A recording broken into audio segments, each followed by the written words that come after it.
Hello दोस्तों, कैसे हैं आप सभी। आशा करते हैं सभी लोग ठीक होंगे और स्वस्थ होंगे। दोस्तों, जैसा कि आप सभी जानते हैं, हम लोग प्रतिदिन वीवीआई ऑब्जेक्टिव विषय संस्कृत का लेकर आते हैं। इतना ही नहीं, जैसे ही विषय संस्कृत खत्म होगा हम दूसरे सब्जेक्ट की ओर बढ़ जाएंगे। इसीलिए दोस्तों, यदि आप चैनल पर नए हो तो चैनल को सब्सक्राइब कर लीजिएगा और वीडियो को लाइक कर दीजिएगा, ताकि आपको वीडियो का नोटिफिकेशन भी मिलती रहे। चलिए दोस्तों, ज़्यादा देर ना करते हुए वीडियो को प्रारंभ करते हैं। और चूँकि जैसे आगे बढ़ने से पहले बता दें कि इससे पहले अलस कथा पाठ जो है, अलस कथा पाठ का 2 वीडियो डाला जा चुका है, 1 और 2 पार्ट, यानी कि यह पार्ट 3 है। पार्ट 1 में हम लोग 10 प्रश्न देखे हुए थे, वैसे ही पार्ट 2 में भी 10 प्रश्न देखे हुए थे, और यह पार्ट 3 है और इस पार्ट का लास्ट पार्ट होने वाला है, जिसमें हम लोग टोटल 20 प्रश्न देखने वाले हैं। तो वीडियो काफ़ी शानदार होने वाली है दोस्तों, इसीलिए वीडियो पर बने रहिएगा और वीडियो को फुल वॉच करके जाइएगा। इसमें से हूबहू 3 से 4 प्रश्न मिलने वाले हैं। चलिए दोस्तों, वीडियो को आगे बढ़ाते हैं और देखने का प्रयास करते हैं। पहला प्रश्न है पुरुष परीक्षा शिक्षा। जो पुरुष परीक्षा जो है वह क्या शिक्षा देती है? तो आपके सामने 4 ऑप्शन दिए गए हैं: गुण निराकरण, दर्शन, दोष निराकरण, सत्य। यानी गुण का निराकरण नहीं किया जाता है दोस्तों। यह इसका राइट आंसर हो जाएगा ऑप्शन नंबर सी, दोष निराकरण। यानी पुरुष परीक्षा जो है यह बताती है कि हमें आलस नहीं करनी चाहिए, मतलब कि ऐसे बहुत सारे मानव का जो दोष हैं उनको निराकरण करने के उपायों के बारे में बताती है। नेक्स्ट प्रश्न की ओर बढ़ते हैं। अगला प्रश्न है बनावटी आलस से दिखाकर कौन भोजन ग्रहण करते थे? तो बनावटी आलसी कौन दिखाते थे? तो बनावटी आलसी जो है धूर्त लोग दिखा रहे थे। वे लोग बिना मेहनत किए खाने की सोच रहे थे, अर्थात इसका राइट आंसर हो जाएगा ऑप्शन नंबर सी, धूर्त। नेक्स्ट प्रश्न की ओर बढ़ते हैं। नेक्स्ट प्रश्न है स्थिति सौर्य मुकला ही के न धावंती। यह जो पद है यह कहाँ से लिया गया है? तो यह पद जो है अलस कथा से लिया गया है। ये क्वेश्चन कई बार दोस्तों आ चुका है, इसलिए पूरा रटते हुए चलेंगे, याद करते हुए चलेंगे। चलिए दोस्तों, नेक्स्ट प्रश्न की ओर बढ़ते हैं। हमारा अगला प्रश्न है वीरेश्वर कौन था? तो वीरेश्वर कौन था? तो यह मिथिला का मंत्री था। वीरेश्वर कौन था? तो मिथिला का मंत्री था। तो इसका राइट आंसर हो जाएगा option number B, option number B. Next प्रश्न की ओर बढ़ते हैं। अगला प्रश्न है संसार में बच्चों का सच्चा रक्षक कौन है? मैंने संसार जो है उसमें बच्चों का सच्चा रक्षक कौन है? तो बच्चों का रक्षक जो होती है वो माँ होती है, यानी इसका राइट आंसर हो जाएगा ऑप्शन नंबर ए। और इसके बाद ही हम ये भी बता दें, जो स्त्री जो है, स्त्री का रक्षक उनका पति होता है। कौन होता है? पति। आलसियों का रक्षक, आलसियों का रक्षक जो होता है दयावान होते हैं। जो दयावान व्यक्ति है वही आलसियों की रक्षा करते हैं। नेक्स्ट प्रश्न की ओर बढ़ते हैं। पुरुष परीक्षा के रचनाकार कौन है? यानी पुरुष परीक्षा जो पाठ है उसके रचनाकार कौन है? तो इसका राइट आंसर हो जाएगा ऑप्शन नंबर सी, विद्यापति।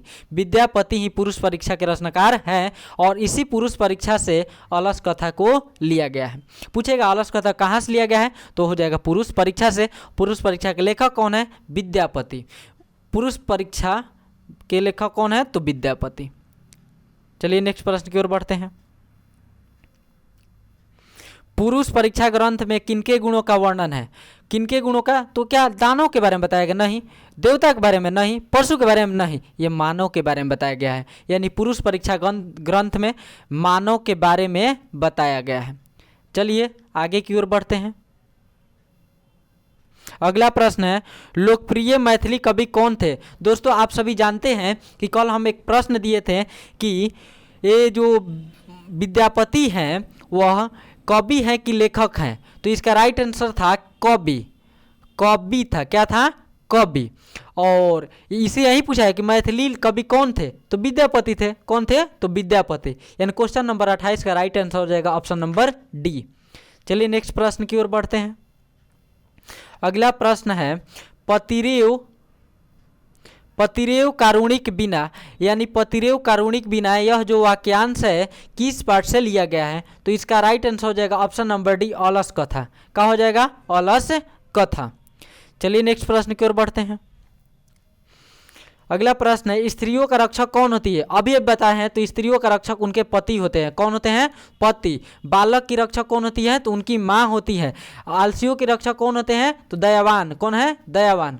यानी इसका राइट आंसर हो जाएगा ऑप्शन नंबर बी, पति। पति। नेक्स्ट प्रश्न की ओर बढ़ते हैं। पति किसका रक्षक होता है? देखिए अभी पीछे वाला है, तो इसका राइट आंसर हो जाएगा ऑप्शन नंबर ए, स्त्रियों। चलिए नेक्स्ट प्रश्न की ओर बढ़ते हैं। नेक्स्ट प्रश्न है, बच्चों का रक्षक कौन होता है? तो बच्चों का रक्षक माँ होती है। कौन होती है? माँ। यानी right answer C, option number C. Next प्रश्न की ओर बढ़ते हैं। माता किसका रक्षक होती है? तो माता किसका रक्षक होती है? तो पुत्र का। अभी ये पीछे बता कर रहे हैं किसका रक्षक होती है? पुत्र का। यानी राइट आंसर हो जाएगा ऑप्शन नंबर सी, पौत्र। सॉरी, पौत्र नहीं, पौत्र मत नहीं, पुत्र यानी बच्चों का। क्या हो जाएगा? बच्चों का। Right answer option number D. पौत्र मतलब होता है कि मतलब कि वो दादा है, दादा बोलते हैं, दादा। पौत्र मतलब कि नाती। पौत्र मतलब क्या होता है? नाती, यानी बच्चों का। राइट आंसर क्या हो जाएगा? बच्चों का। नेक्स्ट प्रश्न की ओर बढ़ते हैं। वीरेश्वर अनाथों को क्या देता था? वीरेश्वर अनाथों को क्या देता था? तो भोजन। क्या देता था? भोजन। यानी अनाथों को भोजन दिया करते थे। क्या दिया करते थे? भोजन। पूछेगा वीरेश्वर अनाथों क्या देते थे? तो भोजन। चलिए नेक्स्ट प्रश्न की ओर बढ़ते हैं।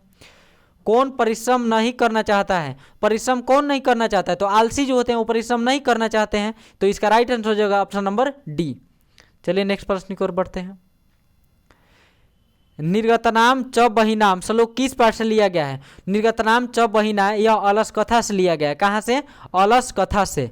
कहाँ से? अलस कथा से लिया गया है। चलिए नेक्स्ट प्रश्न की ओर बढ़ते हैं। भूखा रहना कौन पसंद करता है? भूखा रहना कौन? यानी कि इस पाठ में बताया गया कि आलसी जो है मरते रह जाएंगे, भूखे मर जाएंगे, लेकिन वे काम नहीं करना चाहता है। यानी भूखा रहना कौन पसंद कर रहा है? तो आलसी। यानी right answer option number B. Next प्रश्न की ओर बढ़ते हैं। स्थिति सौर मुकला धावंती जनता किस पाठ से लिया गया है? कहाँ से लिया गया है? तो देखिए दोस्त, यहाँ अलस कथा नहीं दिया गया है। अलस कथा दिया होता धर दे मारते, लेकिन दिया नहीं है। अलस कथा कहाँ से लिया गया है? तो राइट आंसर के लिए जाइए पुरुष परीक्षा। पुरुष परीक्षा से, यानी डायरेक्ट आंसर क्या होगा? पुरुष परीक्षा। देखिए कितना भुलवाया गया है। स्थिति यह अलस कथा से लिया गया है, अलस कथा से। और अलस कथा कहाँ से लिया गया है? तो पुरुष परीक्षा से। नेक्स्ट प्रश्न की ओर बढ़ते हैं। सारे सुखों का मूल क्या है? सारे सुख जो हैं उनका मूल क्या है? तो सारे सुखों का मूल क्या है दोस्त? इसका राइट आंसर हम नहीं बताएंगे, इसका राइट आंसर आप लोग कमेंट बॉक्स में बताएंगे। और जो बच्चे सही बताएंगे उनका नाम हम अगले वीडियो में लेने वाले हैं। तो इसीलिए सभी लोग सही आंसर देने का प्रयास करेंगे। कैसे आंसर देना है? तो यदि ए सही है तो ए देंगे, यदि बी सही है तो बी देंगे, सी है तो सी और डी है तो डी। चलिए नेक्स्ट प्रश्न की ओर बढ़ते हैं। आग देखकर कौन सब भाग गए? आग देखकर कौन भाग गए? तो धूर्त। कौन भाग गए? तो धूर्त। चलिए दोस्तों, यहीं पर हम लोग का वीडियो समाप्त होता है। और बता दें, यदि आपने पिछले वाले वीडियो, चाहे वो मंगलम पाठ का हो, मंगलम पाठ का, या पाटलिपुत्र वैभवम पाठ का हो, या अलस कथा का पिछले वाले 1 वीडियो और 2 वीडियो नहीं देखे हैं तो जाकर पीछे वाला सब वीडियो देख लेंगे। हुबहू आपको प्रश्न दिखने वाले हैं। हम गारंटी देते हैं कि पूरा प्रश्न यहीं से आएंगे। और यदि वीडियो अच्छा लगा हो तो वीडियो को लाइक कर देंगे और ज़्यादा से ज़्यादा अपने दोस्तों के पास शेयर करने का प्रयास कीजिएगा। कैसे कि दोस्त, वीडियो को बनाने में काफ़ी मेहनत लगता है, इसलिए ताकि हम लोग को मोटिवेशन मिलती रहे, लाइक वीडियो कर दीजिएगा और अपने दोस्तों के पास ज़रूर से ज़रूर शेयर कीजिएगा। मिलते हैं नेक्स्ट वीडियो में, तब तक के लिए जय हिंद, धन्यवाद।